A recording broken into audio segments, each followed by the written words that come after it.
Afternoon class.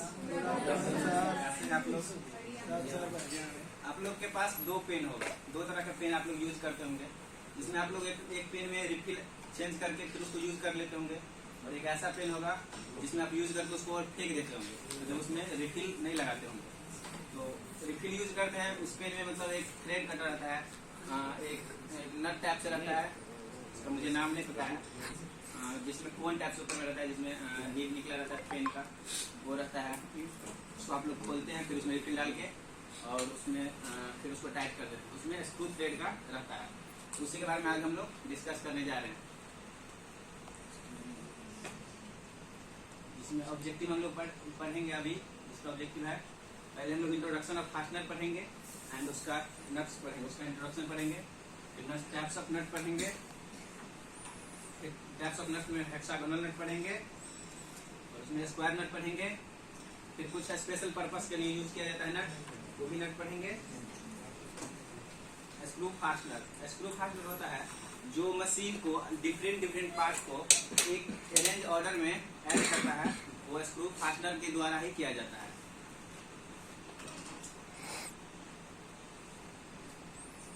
Temporary joint होता है, temporary joint में होता है स्क्रू ज्वाइंट, की and quarter joint, pin joint and pipe joint, जिसमें आज हम लोग पढ़ेंगे स्क्रू ज्वाइंट। स्क्रू ज्वाइंट में पढ़ेंगे हम लोग नट। नट का डेफिनेशन क्या होता है? नट वो होता है जो हेक्सागोनल या स्क्वायर प्रिज्म पे सेंटर पे ड्रिल करके अगर उसमें इंटरनल थ्रेड काट दिया जाता है तो उसे हम नट कहते हैं।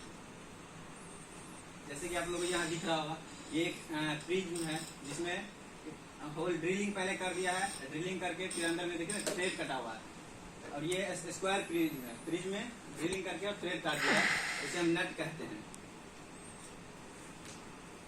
ये नट होता है दो प्रकार के, मेनली दो प्रकार में डिवाइड किया गया है, स्क्वायर नट और हेक्सागोनल नट।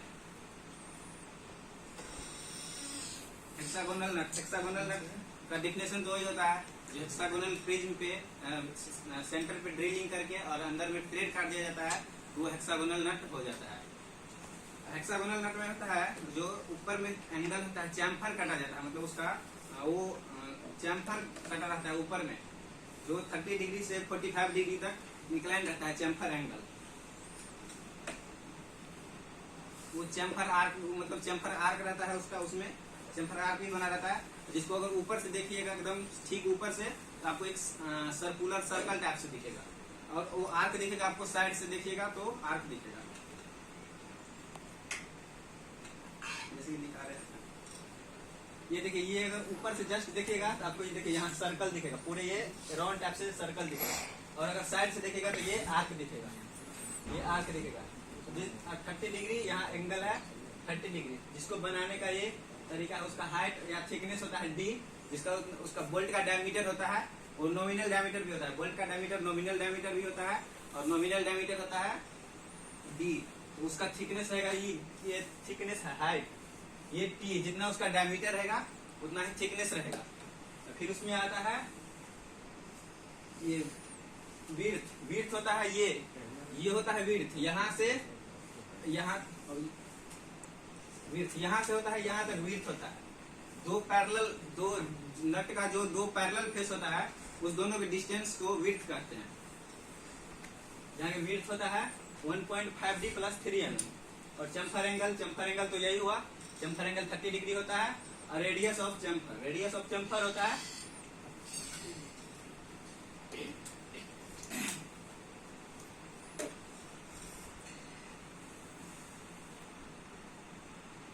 यहाँ 30 डिग्री का एंगल बनाएंगे पहले इसके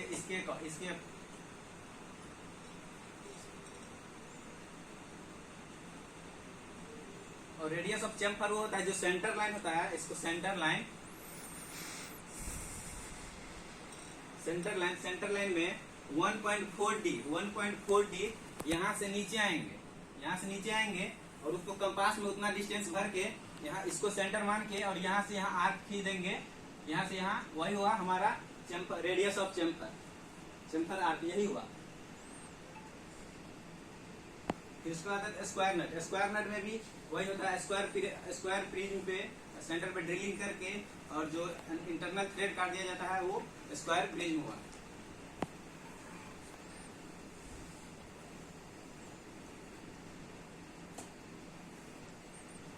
इसका भी बनावट सेम है, इसका भी बनावट सेम है, बस लेकिन ये इसमें रेडियस ऑफ चैम्फर आर्क होता है 2D, जो यहाँ हम लोग 1.42 लेते थे, यहाँ 2D लेंगे।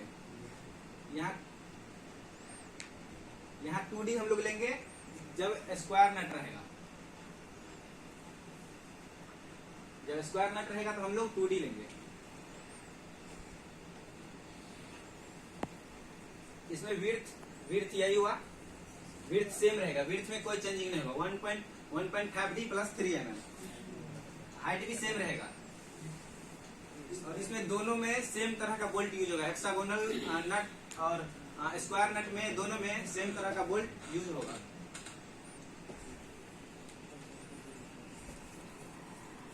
कुछ नट होता है स्पेशल पर्पस के लिए यूज किया जाता है, जिसमें पहला है फ्लैंज नट। फ्लैंज नट वो होता है जिसमें हेक्सागोनल नट में अगर वाशर ऐड रहता है, उसमें ऐड ही रहता है तो वो फ्लैंज नट हुआ। जैसे कि आप लोगों को ये दिख रहा है, ये नट है और इसमें वाशर ऐड है, ये फ्लैंज नट हुआ। इसका बनावट है, वाशर का रहेगा 0.25D, इसका जितना डायमीटर रहेगा उसका उसमें 0.25D अगर रहे कर देंगे ऐड,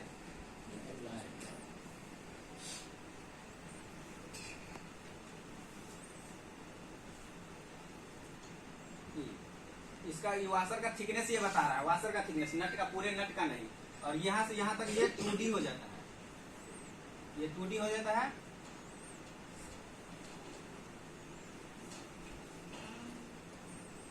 ये फ्लैंज नट हो गया। उसका तो कैप नट होता है। अगर किसी हेक्सागोनल नट के ऊपर अगर एक उसको प्रोटेक्शन के लिए बोल्ट को जिससे थ्रेड मेरा खराब ना हो, जहाँ थ्रेड बाहर रहता है वो थ्रेड खराब ना हो, उसको प्रोटेक्शन के लिए जो नट का प्रयोग किया जाता है वो कैप नट होता है। कैप नट में इसमें कैप जैसे बना रहता है, एक रेक्टेंगल कैप जैसे बना रहता है, जिसका ऊपर का हेड रहता है 1.5D प्लस 3 mm और इसका हाइट रहता है, हेड का हाइट रहता है, सिर्फ हेड का 0.5D। फिर आता है डोम नट।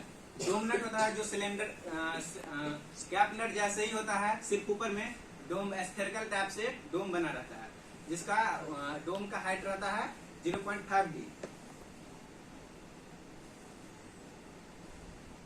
फिर आता है सिलेंड्रिकल नट। सिलेंड्रिकल नट वो होता है अगर सिलेंड्रिकल शेप का नट रहेगा और उसके कर्व पे होल ड्रिलिंग किया रहेगा। ड्रिलिंग किया जाता है, ड्रिलिंग इसलिए किया जाता है जो उसको सी स्पैनर से पकड़ के उसको इजीली हम लोग इंगेज एंड डिसएंगेज कर सकते हैं, इसलिए उसको सी स्पैनर से पकड़ने के लिए होल किया जाता है। जैसे ये देख रहे हैं आप लोग, ये ड्रिलिंग किया गया है और ड्रिलिंग का